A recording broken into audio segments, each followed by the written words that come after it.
Can you remember any particular words that Interscope would censor on songs? Because I know there's some songs where, like on Method Man's verse on Got My Mind Made Up, there's certain words that are like silenced out. Man, that was a big controversy. Big controversy. We can call our black women bitches and hoes and all that. It was a verse, I forget, on either Snoop where he said, and originally it was supposed to be my Jew bitch. They made him change it to something else. But they would not let us use the word Jew or Jewish. And Jimmy was really Italian. He wasn't Jewish. I think Ted Fields was Jewish. But it was so much to entertain our attorneys. Got to remember the person that was reporting it to us, David Kenner, he was Jewish. JDL controlled those entertainment attorneys.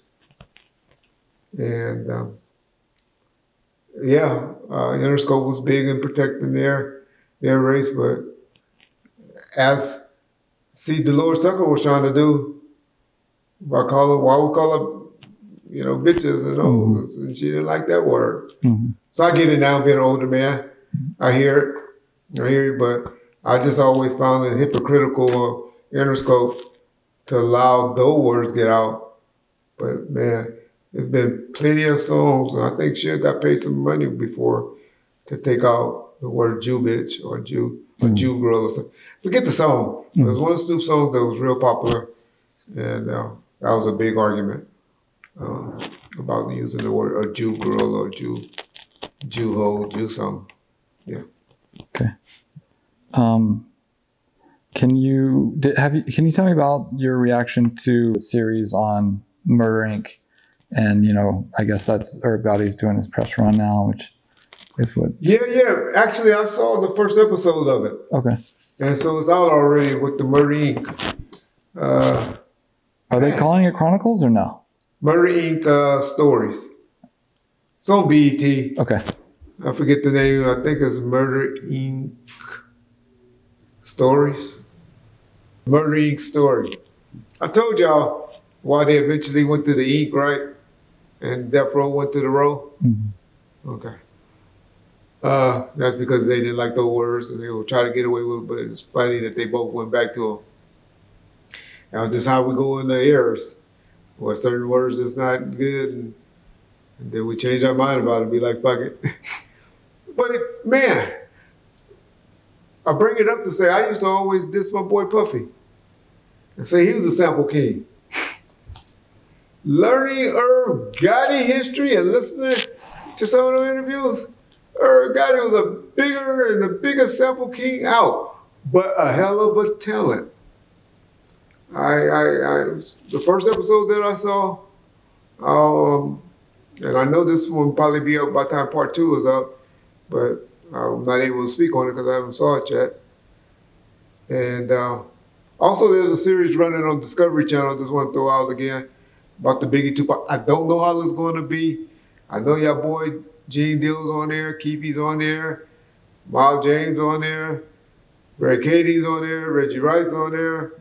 So I know a lot of y'all hated YouTubers or YouTuber interviewers. It's going to be on there. But yeah, just wanted to shout that out, just for those of y'all haven't saw it yet. But anyway, I just was thinking and saying that Irv is the biggest sampler, but Irv have helped and been around this music business a lot.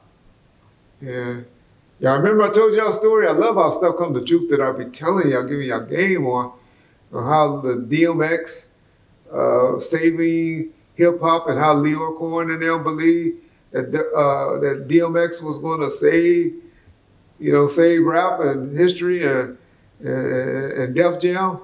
I told y'all that a while ago, but y'all don't be listening to me. But I was glad to see how they got Leo and Irv talking about that. But yeah, just shout out Irv Gotti. I didn't know his history that much. But Irv's still in love with Ashanti, y'all. And that Ashanti must got some bomb. Got some of that Michel'le or something.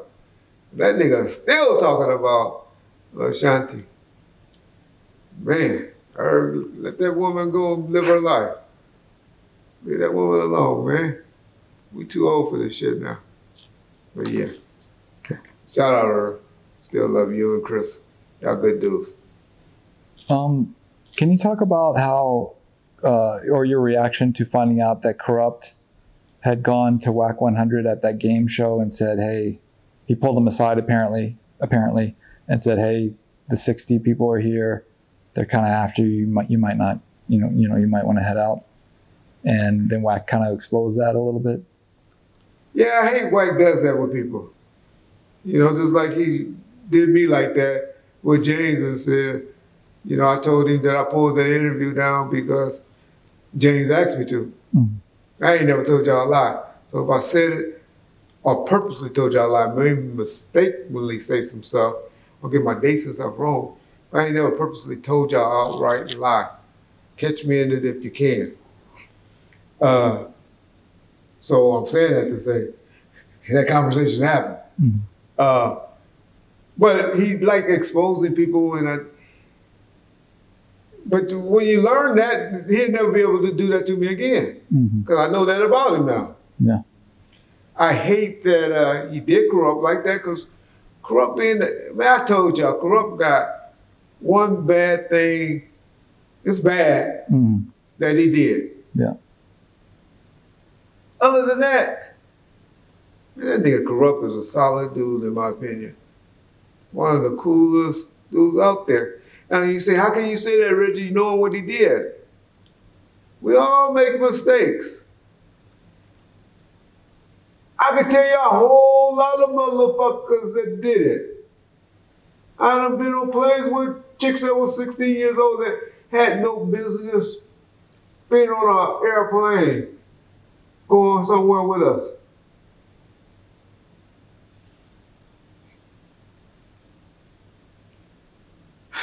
But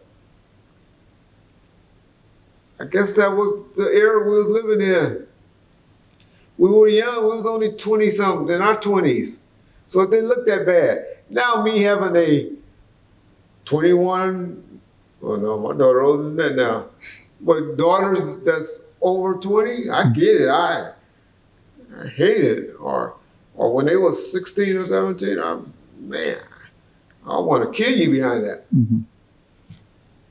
But when I was 25, 26, 27, I didn't look at it as bad.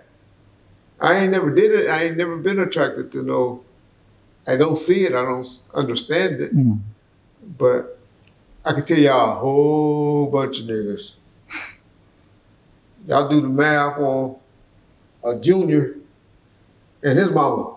Y'all figure that age out. That's all I'm gonna say. But,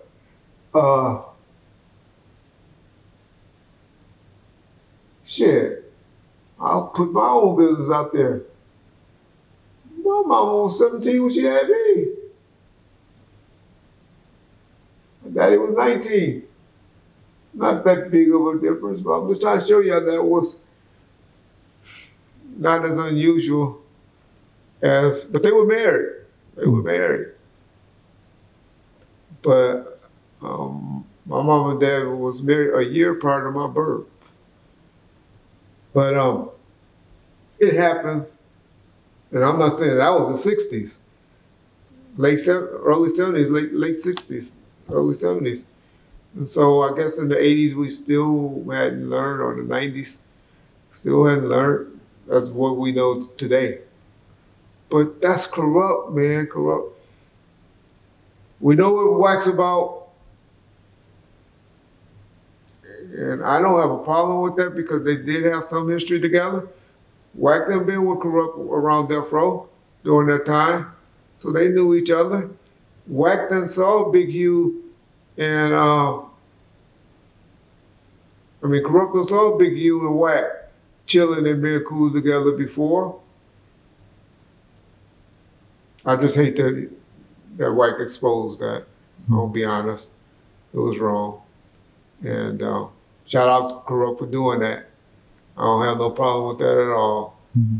Because you're still a black man, just because you wear that blue or you wear that red, still a man, still have relationships. You a white boy, I'm a black guy. I respect the hell out of you. Mm-hmm. Love you like a brother, you know? Mm-hmm. So that's just, unfortunately, you know, how I try to look at things. But I know some people would be like, well, he's a Crip and he's a Blood or Paru and he shouldn't have been doing that. But they did have other history together. Mm-hmm. I remember Kurupt said something before the Daz and Snoop and them. Said, how y'all tripping and talking about those niggas? Those niggas and their guns used to be the ones to protect us. That was our protection back in the day. Mm-hmm. Y'all tripping. Shout out to Kurupt. I hate that happened.